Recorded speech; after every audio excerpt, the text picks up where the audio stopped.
नमामि बाबा भवभय भंजनम।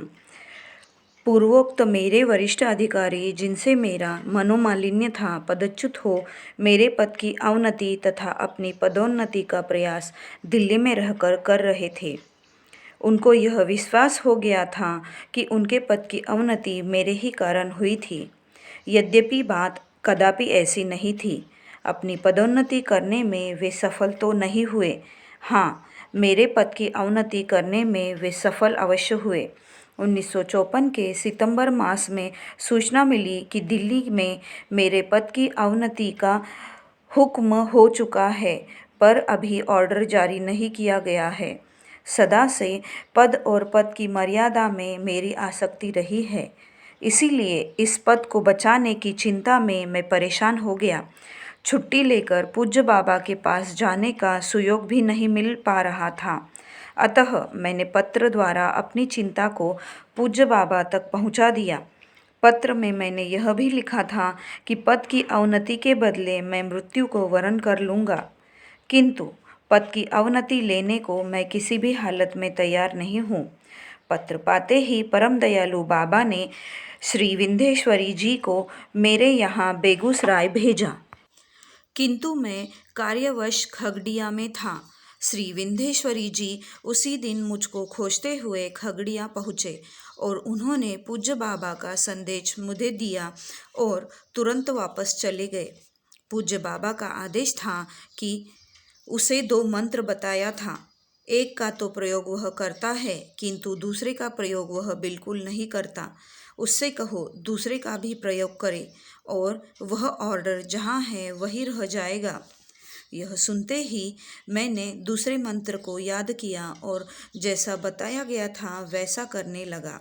इसी बीच छुट्टी का भी सुयोग मिल गया और मैं पूज्य बाबा के चरणों में पहुंच गया।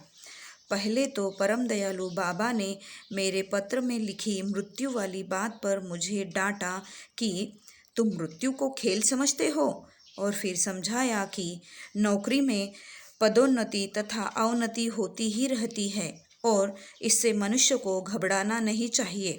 पद की मर्यादा के पीछे आसक्ति की भावना गलत है।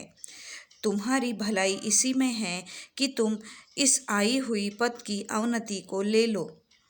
मैं इन बात को मानने के लिए बिल्कुल तैयार नहीं था। मैंने पूछ दिया, बाबा, मैंने कौन सा गलत काम किया है जिसकी सज़ा मुझे इस रूप में मिल रही है? पूज्य बाबा ने कहा, मैं जानता हूँ तुमने इस जन्म में कोई ऐसी गलती नहीं की है जिसकी सज़ा में तुम्हें पद की अवनति मिले। यह पूर्व जन्म का संस्कार है और इसको भोग लेना ही अच्छा होगा। फिर भी मैं इसको लेने को तैयार नहीं हुआ। अब तो पूज्य बाबा ने मुझे ऐसे मनाना शुरू किया जैसे माता पिता एक छोटे मचलते हुए बच्चे को मनाते हैं, और इसी मनाने के दौरान बाबा ने कहा, अच्छा नागिना, ऐसा हो कि जब तुम चाहो तभी तुम्हारी अवनति हो। मैंने कुछ देर मन ही मन पूज्य बाबा की बात को सोचा।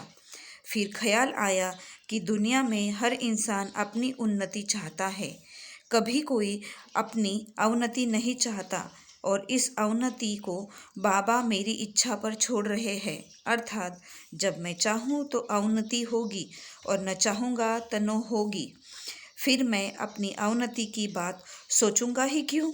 मेरी समझ में आया कि यह तो अच्छा वरदान है, क्यों न ले लिया जाए। मैंने बाबा से कहा, हाँ, इसके लिए मैं तैयार हूँ। मेरे ऐसा कहते ही परम पूज्य बाबा ने तथास्तु कह दिया। मैं प्रसन्न हो गया और फिर पूज्य बाबा के साथ संध्या समय टहलने चला गया। इस प्रसंग को अभी मैं यही छोड़ता हूँ।